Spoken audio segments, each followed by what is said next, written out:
So, emotion management is the ability to be aware and constructively handle both positive and negative or challenging emotions. Um, Emotional management helps manage the situations that can trigger these emotions, and it tunes to the valuable information and motivation emotions can provide when they are understood.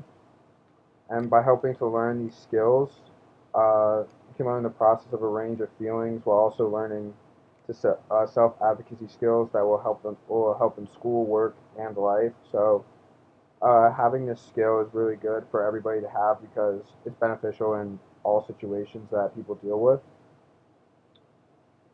Um, so for examples for each of the five emotion managements, I have that for denial and isolation.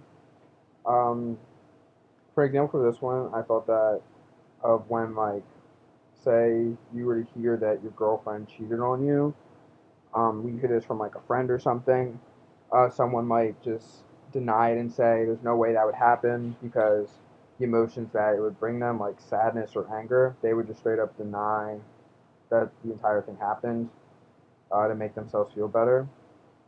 Next is anger.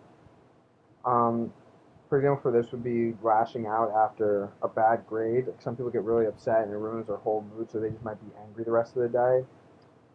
Bargaining. Uh, I thought of this one because, like, personally, like, me and my friends would, like, play a game of basketball for, like, $5. But if I was to lose, I would be angry or upset with the result, and I would bargain with the person I was playing against to play me again, double or nothing. So if I win the next game, it's just even nobody pays somebody. But if I was to lose that game, I would have to pay double, and then I'd be more upset after if I lost. But the next one is depression. In a situation like if a family member or loved one died, you'd see people shut down and they kind of just fall into like a pit of sadness or they just want to be alone. They don't want to do anything really. And then acceptance. For this one, I thought about when, uh, like, if you were to get like your girlfriend or wife pregnant, um, you'd be nervous, obviously, or scared even, and the person would have to accept the situation that they're in, and they're gonna have to accept the emotions that come with that. Um, and for the reading, I was pretty surprised to see some of the results uh, that they took from the airline employees. Um, I think I was most surprised to see that employees found that emotional labor was more stressful than satisfactory. I always assumed that flight attendants were really happy with their job because you always see them smiling. They're always very courteous to everybody. So I just assumed that they enjoyed their job. So it was just surprising to see that they found it more stressful than joyful for them. Um, so the three types of emotions that were present.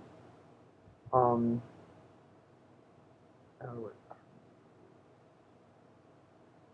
so I found that for emotional work occurring among airline workers, I I have that. For example, for that is when like a passenger starts yelling in the flight attendant has to remain calm and respectful. That's a lot of emotional work to go through that because it's hard to keep your cool when you're in a situation like that and you really don't want to be. But like they're required to just keep that smiling face. They're not allowed to lash out back at them because if they start yelling back, they could be seen as in the wrong because they're customer service. They're supposed to prioritize the passengers. For emotional labor, um, it kind of relates back to what I just said, but putting on that fake smile that they have to every day, that is a lot of work day in and day out, especially when you don't enjoy the job. And that can be really really I can wear on somebody just putting on that fake smile every day. And for emotion towards work, um, and that's just like the feelings towards the workplace. And I said for that, being happy working there because they love to fly and travel, and they also get good benefits. Like flight attendants, they get their hotels paid for, and they get to travel the world depending on like where they go. So like some people would find it really enjoyable, and I think I would. I think a job requirement that is uh, should be required is de-escalation skills because not like some people don't have emotion management skills. So when they feel certain emotions, they might handle it differently than others. So I think flight attendants should have de-escalation skills because you never know what situation they're gonna get into. Like passengers get in flights, and they should be trained on how to calm down the situation. And for me, I found that fear is the most difficult emotion for me to handle because I think when I'm scared, sometimes I run from the situation or I just shut down personally. Like when I don't know what I'm doing, like sometimes I might just push it off.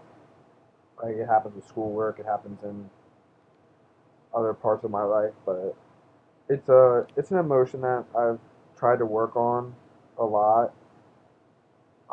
Just trying to like take things head on when when it doesn't seem like right, but at the end of the day, I think that running from the situation is never a good thing. I think it's always better to try to tackle your fears. But for me, that's just one thing that I feel like I need to do better.